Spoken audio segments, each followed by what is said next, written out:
Yeah, let's talk about bundles because I don't see that used all that often in retail. Obviously, there's a lot of discounts or there's buy something, get something for a penny, Hmm. but bundles are interesting. But bundles require some thought and planning, right? Because you can't just pick three random things off the shelf and be like, oh, these things go together. Um, to the extent that you don't, that you want to share. Although I Yep. suppose someone could go to your store and see the bundle, so it's Yeah, not like a right. trade Exactly. secret. No, yeah. But when you think about putting the bundles together for, someone else who's considering that, maybe a retailer, like how can I do that? What's a good like kind of framework to think about putting bundles together that people will buy?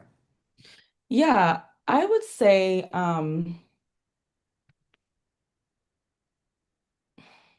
thinking about what taking a look at your average cart and Mhm. reverse engineering based on what your goals are to raise that cart value.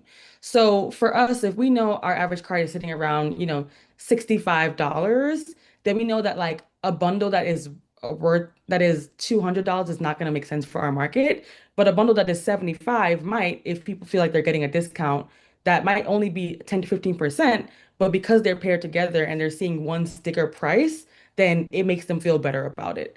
Um, We've also even shifted the way that we've done bundles in the last year, and I'll give an example after this, in allowing for more choice, right? So more so curating collections and offering a discount as when you purchase from that collection, as opposed to saying you must buy these three items to receive this set pricing. The most relevant as of right now is actually our Valentine's Day bundle, which is we call it our For Lovers and Friends bundle, four with a four. And that is you get four products from a curated Valentine's Day selection. You save 20% off. We give you a really cute goodie bag with it. It's nice so it can be giftable to somebody. On Valentine's Day, we have chocolate covered strawberries, which is like, we have an activation kind of portion that is tied to bring it all together. Last year we brought a violinist in to kind of just play in the lobby, kind of give it a romantic feel. So again, it's not just what the bundle is, it's the world of the bundle, right? We're selling that, intimacy can be a struggle for some people. And so by getting the Curio intimacy oil, that can actually help to destigmatize the way we're talking about orgasms, the way we're talking about, pleasure and how THC can support that journey.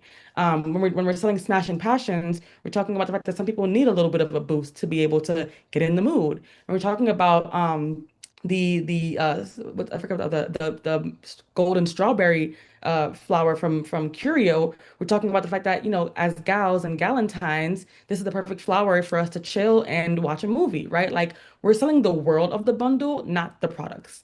And that's the part I think a lot of retailers don't lean into because they're just like, this sounds good. Valentine's Day. These products are all named from the Valentine's Day collection. Let's do it. But it requires a world for people to feel like, this makes sense for me. And that's what marketing is. It's saying that this makes sense for me and therefore converting that purchase as a result.